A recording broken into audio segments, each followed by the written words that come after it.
In the 20th century, Alexander Fleming discovered penicillin. Now I'm sure we all know the story.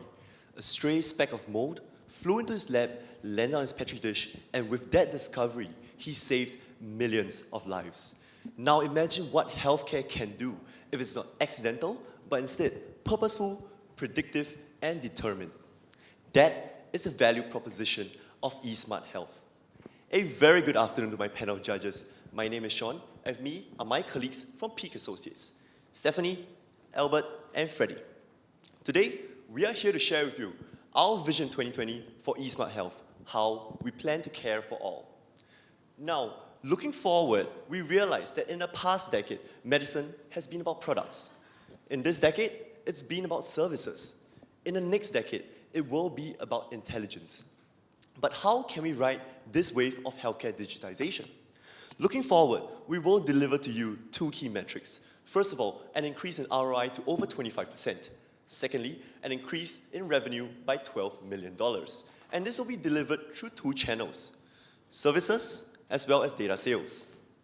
Now, before we do that, we have to answer three key questions. First of all, what is our role in the e-health space? Second of all, how can we overcome barriers to adoption for each of our stakeholders? Lastly, how can we then ride the wave of healthcare digitization? Today, we are proud to present our care strategy. Firstly, to clarify where we play in this industry. Secondly, to address the concerns of key stakeholders. Thirdly, to realize our vision of smart healthcare. And lastly, to execute our plan with robust financials. Now, the very first step is really understanding where we are and where we should play. Now, you, as a company, have changed your business model 5 times in the last 5 years, and only recently have you seen positive feedback from your consumers. What this means is that you need to continue on and leverage upon your recent successes in order to grow further. Now, what is your value proposition? You are not just a service provider, you are a facilitator, the intermediary between all practitioners in the e-health space. You have 3 core capabilities: a national infrastructure network, customer care experience, as well as technical expertise. And this will improve the healthcare system in 3 ways. First of all, supporting it through infrastructure, improving the quality of care, and of course, helping the government to implement its system. Now, which of the consumers should you focus on? We've realized that the best way for you to move forward is really to focus on your consumers within the elderly care as well as the medical institution space. And this is really because of the strong market potential and huge opportunities in this area. Now, again, the biggest stakeholder in the e-health space is, of course, your government. And there's really a strong gap here between what the government thinks and what you deliver. The government believes that your healthcare should be driven by the government. It believes that there's higher cost of financing as well as possible risk associated with public-private partnerships. However, what you offer is innovation, operational savings, as well as the ability to scale up and integrate well. Now again, taking a step back, there are more stakeholders than simply your government. You have your consumers, medical caregivers, as well as the device operators. Moving forward, you should really focus on 3 areas. First of all, your government. Second, your end consumer. And thirdly, medical institutions. Now, what this means for us is that we need to prioritize our efforts at reducing barriers to adoption at these 3 areas. Now, I'll let Stephanie walk you through the second part of our strategy, how we plan to address the concerns of our stakeholders. Thank you, Sean. In order for us to accelerate our brand in the healthcare space, we first need to understand who we are targeting, what their pain points are, as well as how our products can benefit them. We plan to show you this through our address strategy. Now, the first key stakeholder we have to consider is the government, and the government allocates funding to hospitals as well as drive healthcare reforms. The second stakeholder are medical institutions, both public and private, and these institutions provide healthcare services as well as are users of our eSmart Health devices in monitoring their patients. The third key stakeholder would be other caregivers, and this includes elderly care centers as well as residential care homes. Last but not least, a key stakeholder are consumers, and this includes patients who are chronically ill, as well as the elderly who visit other caregivers, as well as medical institutions. Can I ask here then, what, out of these 4 or 5 key stakeholders, who's going to pay us? Where's our biggest revenue pool going to come from out of the government, caregivers? Currently, the consumers biggest themselves? revenue pool, 60% of revenue comes from other caregivers like nursing, elderly care from elderly care in these caregivers. But in order for us to leverage on this growth, we have to ensure that we are able to overcome the adoption from all stakeholders so that we can move forward and grow even further. So moving on, given the broad diversity of the key stakeholders and the many different motivations, we need to understand the potential benefits that our product has for each of these key stakeholders and tailor our message to them accordingly. So considering the government's key concerns, the government is concerned with rising medical costs, an overstretched medical system, as well as the current difficulty in logging data only during visits.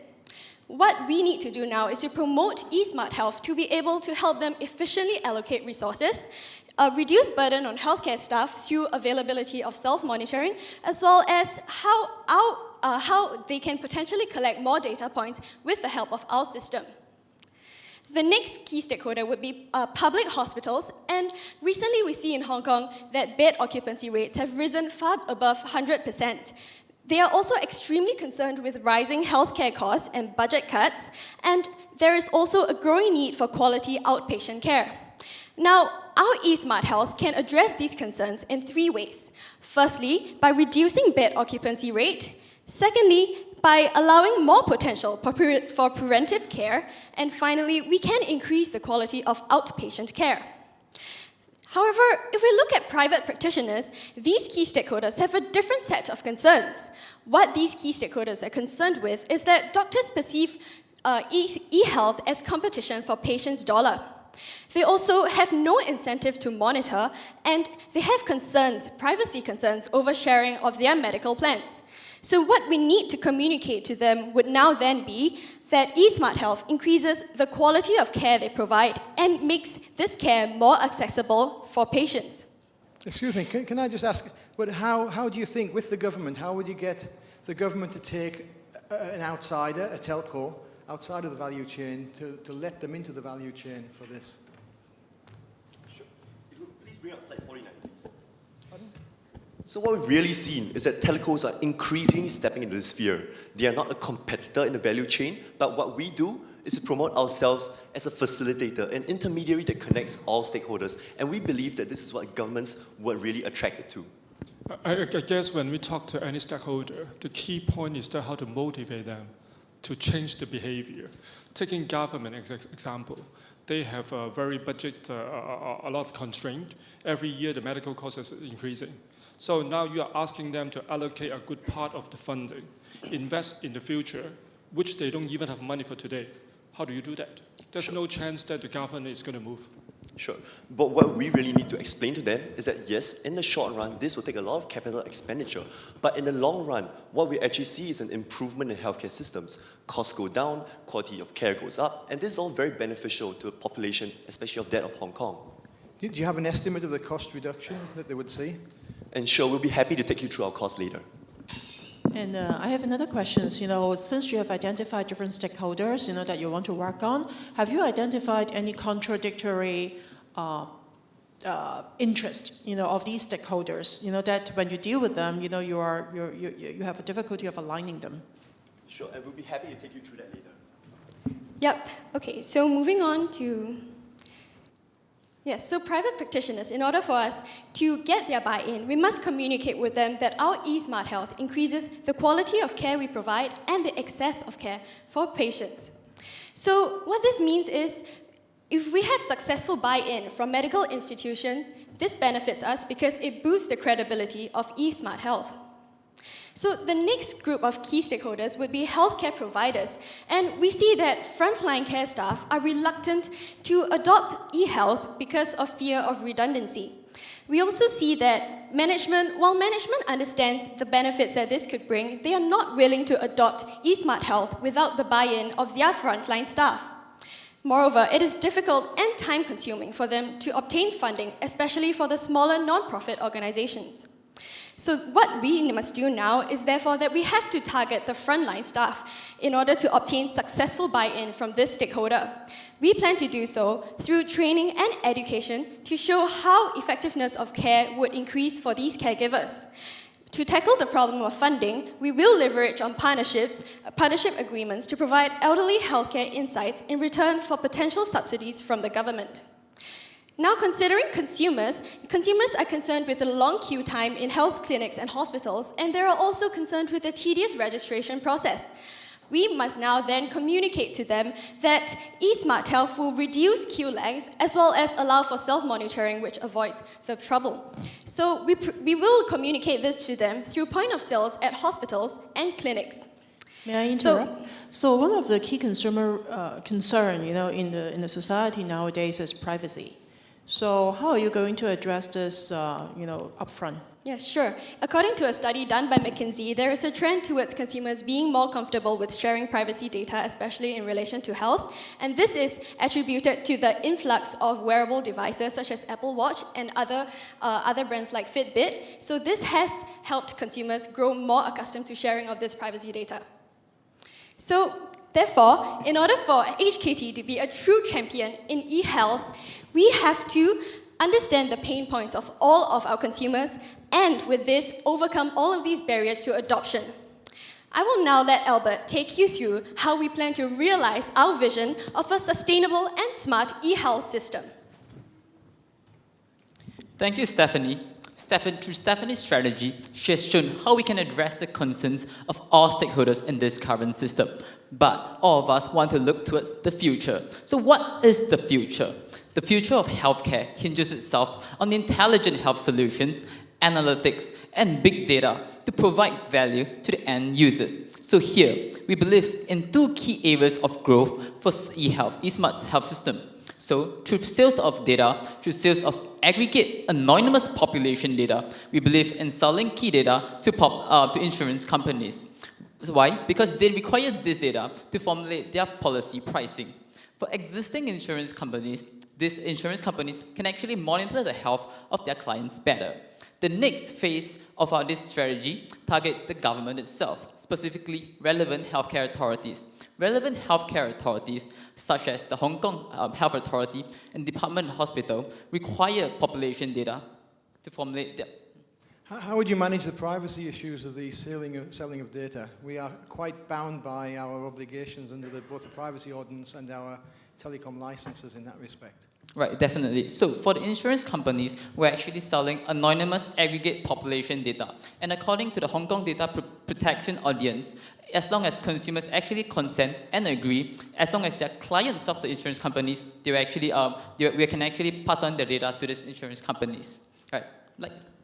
Very good, but also when we talked about the value chain earlier, you didn't mention the insurance companies as a potential partner in the value chain. Why do you think they wouldn't be suitable? Sure. So we've actually definitely considered that, and we do recognize that insurance companies play a huge part. However, we understand from the company that they are already in talks with the insurance companies in order to link up with them, and this is definitely more of a long-term strategy that we believe that we should adopt. At this moment, the current pain points are really at the medical institutions, as well as at the end consumer level. Can I ask around the government as a stakeholder here? Do you have a lot of examples of where we don't have a whole lot of competition in this market? Do you really think the government's going to endorse one party, HKT, over everybody else? And would that block out competition? Sure. Again, we recognize that in the recent contract, we've only won 80% of the contract's value, and 20% has actually been given to another competitor. However, as the leading telecommunications company in Hong Kong, we believe that we are in a better position to provide the infrastructure, support, and the technical know-how in order to scale up sufficiently. Freddie, could you please bring up slide 71, please? So what we are actually doing is to tap on HKT's network capabilities, the fact that they are actually the national infrastructure for Hong Kong itself. So here, they have two key areas of capabilities. Well, they have the services line, and more importantly, they have the enterprise infocom technology part. So what we are proposing to the government here is a long-term partnership that they can actually partner with the largest telecommunication infrastructure provider in the country itself. So here lies our competitive advantage. Yeah, I think my question revolves more around, not so much around the operating capabilities of HKT, but more around the government procurement process. And once you get into that level of working with the government, I think you have a lot of roadblocks. Allow me to bring you through our strategies first before I answer your questions. I have a question about like the what is your value proposition to the customer? I mean the consumer in using or allowing the insurance companies to take the data. So we believe that the key value proposition to consumers is that insurance companies can actually tally their premiums accordingly. So for insurance companies and their clients, if the clients are actually actively monitor their health, insurance companies can actually charge these clients a cheaper premium, for instance. Do you recognize that for any set of data that become meaningful, especially for the insurance company, there must have a track record, a trend. Right. Without a 10 years record of the patient is not valuable, which means that they would not be able to use the data to translate into the claim saving benefit. So this is basically useless. So this is exactly why we propose to have this as a longer vision plan. So in the short run, we're really partnering with hospitals as well as various elderly care institutions in order to get the data we need. As we build our data bank of data, as we build that pool of data, in the future, we will move towards a vision of smart healthcare with this data pool. So by then, there will be a track record for sufficient premiums as well as analysis. I think even currently, insurance companies have their own set of database. What we are doing now is just to enhance what they currently have and improve on it. Do you recognize that some of the insurance companies are actually making use of health data to adjust their premium already? Why do they want to partner with Hong Kong T, right, instead of doing it by themselves? Sure. Well, at this level, we recognize that they do have their own set of data, but we believe that they do not have data that constantly monitors their end consumers. With this, they will be able to track their end consumers' data at every stage where they are monitored, and therefore our data will be able to augment their data. And what's in it for them? Because if you are selling their aggregate data to both Prudential and AIA, say for example, you put them in a level playing field, which today they actually have an advantage, in their among their competition because they are big, right? So with your service, unless you're selling to just one, of the insurance company, which give them a lot of benefit, which will bring up the problem of the government will seeing you as having a commercial value of that. So how do you balance all these problem or interest? Right. So we believe that we're not just selling to one insurance providers, but we are selling to every insurance providers. So what we actually provide value to them is that they can actually reduce their costs, reduce the premium payouts, because we are actually helping them to both monitor and lower the rate of death amongst the elderly customers here. So what they actually enjoy are cost savings and better targeted policies and premium pricing to the various segments of the population. Speaking of segments of the population, you talked about targeting the elderly. What percentage of over 75-year-old people in Hong Kong wear Fitbits? I'm sorry? What percentage of the elderly population in Hong Kong wear Fitbits? Well, we don't have that data at a point in time, but what we do have is an understanding that over... What do you guess it is? I'm sorry? Take a wild guess. Based off our knowledge of the market, perhaps about 20-25%.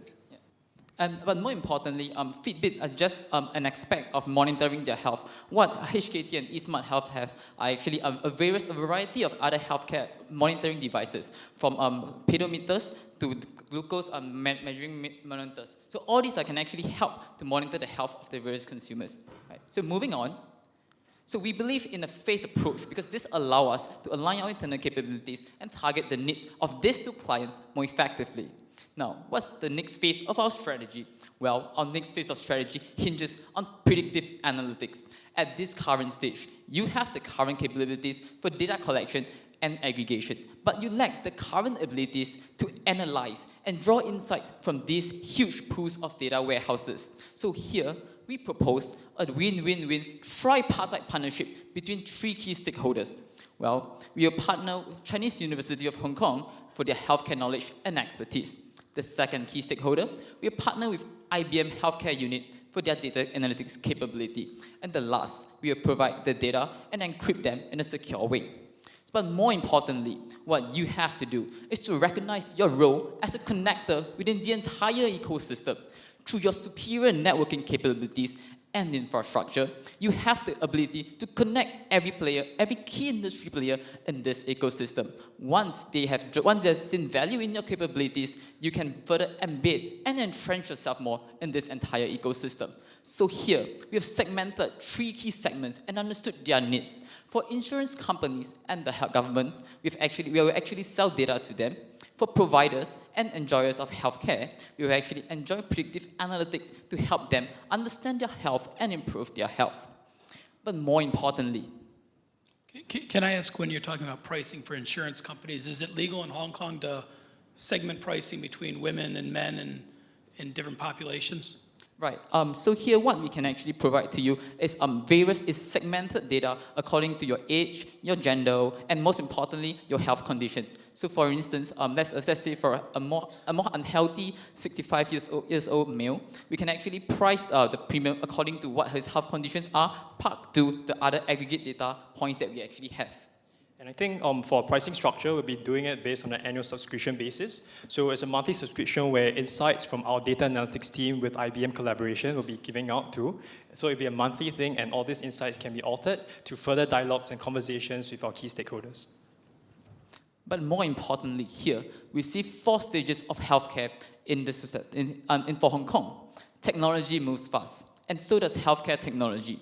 The Hong Kong healthcare system have moved past descriptive analytics towards diagnostic analytics. The future is here. The future of predictive and even prescriptive analytics is here. And eSmart Health will be the key player to lift Hong Kong healthcare system to even greater heights towards predictive and prescriptive analytics. Now, allow me to let Freddie walk you through how we can execute our strategies with superior financial returns. So now that we've seen how our care strategy has allowed us to achieve the desired objectives, let us now take a step back and really understand the grand scheme of things and what we seek to achieve here today. Firstly, we have shown you how we can address key specific concerns for key stakeholders within the industry, and this will then drive the e-health adoption within the elderly community in the e-smart health industry in Hong Kong. And secondly, we have shown you how we can realize incremental value and increase our revenue growth as well within the sale of the data analytics program. Firstly, through sale of data analytics to our key stakeholders, including insurance companies. And secondly, by utilizing and deriving the benefits from the predictive analytics program. So this allows us to surpass status quo projection to a CAGR growth of 30% within the next 5 years through these 2 main drivers. But more importantly, Can I just ask, with all this data analytics, why do you assume that as a telco that has a lot of customer data anyway, we wouldn't be able to grow ourselves outside of that and do the analytics ourselves and would have to partner with a third party? Well, we really see all across the world, the roles that telco plays is not merely a provider. They are connectors and facilitators because of their broad network. That's why we can't do this alone, and that's why we necessarily have to do it with third-party people who have the capabilities that we do not. We stick to our core competencies, that of a strong infrastructure, the ability to manage customer care programs, as well as the ability and technical expertise to scale up quickly. Yep. So moving on. So more importantly, this allows us to achieve an ROI of 25.5%, a figure that surpasses management estimates of 20%. Now, if you take a look at our implementation timeline, it is imperative. Sorry. Yep. Can you go back to the last slide? How do you come up with the 30%, 30.3% gap? 1 of 35, 45. What do you base on? Yeah, sure. So in terms of the revenue growth that we have achieved, we take a look at specific groups of people within the e-smart health industry, namely elderly healthcare centers, nursing homes, public hospitals, outpatient clinics, and also the private side in terms of private hospitals. So taking the CAGR growth rate of the e-smart health industry of about 12%, we add a premium on what we think our recommendations can do for this particular growth sector. So for example, we take a look at public hospitals. We've taken an estimate that 42% of the total inpatient community within the public hospital is attributed to the elderly community. But we also realize that this includes a turnover rate because there is an average spend days of 7 to 8 days, and therefore we're broken down into the specific people that we can actively and rightfully reach out within this sector. So furthermore, this will then allows us to project the kind of revenue growth that we can attain by targeting this group of people, not just in public hospitals, but in other channels, including private hospitals as well. Now, this is just the first part. The second part is really driven by our data sales program. We'll be able to increase a significant part of our revenue as well to the sale to insurance companies, for example. So these are the two key main drivers for our revenue growth. I'm sorry, but going back to your backup slide. So at the end of 2020, what percentage of elderly are you covering in Hong Kong? What's your total number? I'm sorry, maybe the data is just a little dense.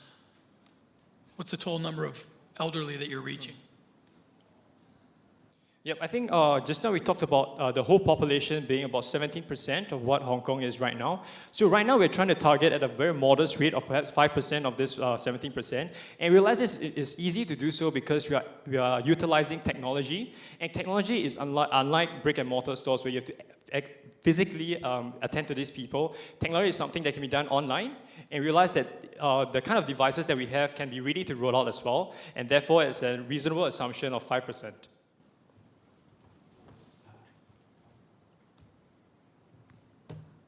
So moving back to our implementation timeline, it is imperative for us to really take a look at key concerns within the two key recommendations. Firstly, it is important for us to ensure constant engagement within our stakeholders to make sure that we are able to adapt and to adhere to their ever-changing requirements for this group of people. Secondly, it is so important for us to constantly innovate and develop with our key partner, IBM Analytics, to make sure that we deliver insightful and meaningful insights to our respective stakeholders.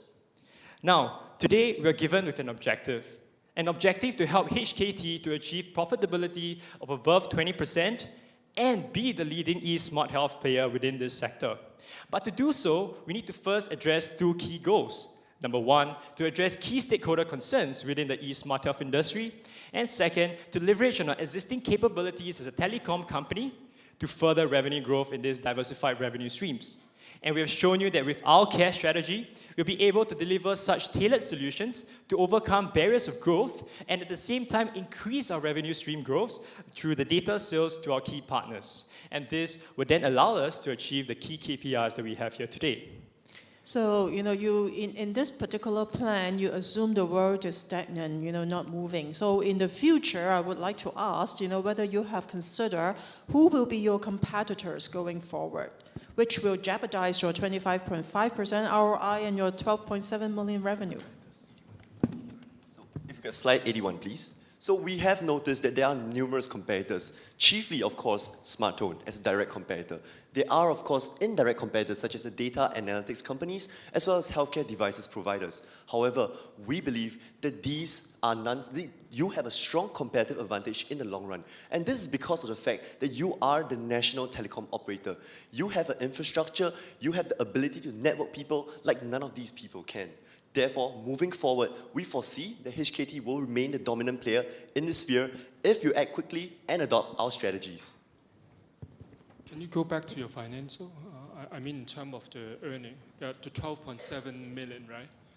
So if you take a look of the annual report from our company, using that number versus whatever number we're printing on it, does it even meaningful for us to spend all the time and effort to do that? Does it even make sense? Sure.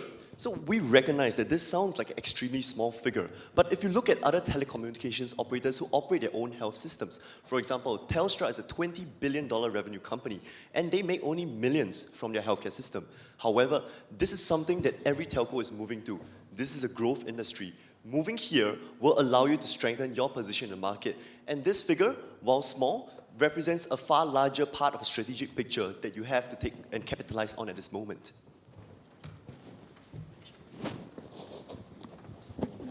So to sum up this presentation, now all of us know that Mr. Fleming has discovered penicillin with a stroke of luck. But this stroke of luck has enabled him to save millions of lives in the entire world. Now, imagine what we can do with our current generation of medicine and predictive analytics. And this is exactly what CARE can do for you. To help HKT to really emerge victorious within this space and to reshape the entire e-smart health industry and landscape in Hong Kong for generations to come. Thank you, and we'll now accept further questions, if any.